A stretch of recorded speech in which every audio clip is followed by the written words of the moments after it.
ఇప్పుడు భారతీయ జనతా పార్టీలో వ్యక్తిగత నిర్ణయాలు అనేటివి ఉండవు.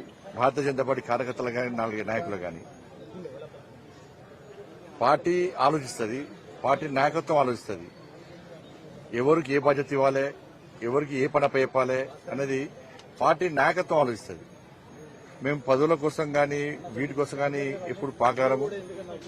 పార్టీ ఆలోచిస్తుంది ఎవరికి ఏం చేయాలని. కాబట్టి పార్టీ దగ్గరకు పోయి నాకు ఇది వద్దు అది వద్దు అనేది భారతీయ జనతా పార్టీ ఒక క్రమశిక్షణ పార్టీ. కాబట్టి వ్యక్తిగత నిర్ణయాలను పార్టీ మీద రుద్దే ప్రయత్నం ఎవరు కూడా చేయం. పార్టీ ఆదేశాన్ని పక్కా శిరస వహిస్తాం. పార్టీ ఏది చెప్తే అది చేసేటువంటి కార్యకర్తలే భారతీయ జనతా పార్టీ కార్యకర్తలు. కాబట్టి ఇటువంటి అన్ని కూడా దాని మంచి మళ్ళీ రిక్వెస్ట్ చేస్తున్నా, దయచేసి ఇటువంటి రాయకండి. ఎందుకంటే మీరు కాంగ్రెస్ పార్టీని, బీఆర్ఎస్ ఇతర పార్టీలను చూసి అట్లనే మా పార్టీ అనుకుంటున్నారు. మా పార్టీ అందరు కలిసి సమిష్టిని తెలుసుకుంటారు, సమిష్టిగా వాళ్ళు నిర్ణయాలు తీసుకుంటారు. వాటిని అమలు చేసే బాధ్యత కార్యకర్తలుగా నాయకులు మా మీద ఉంటుంది. వాళ్ళు ఆలోచిస్తారు, ఎవరికి ఏది ఉండాలో ఏది ఇవ్వాలో ఆలోచిస్తారు. మరి దాన్ని మేము శిరస వహిస్తాం, కమిట్మెంట్ గల కార్యకర్త శిరస వహిస్తాం. కాబట్టి ఇటువంటి తప్పు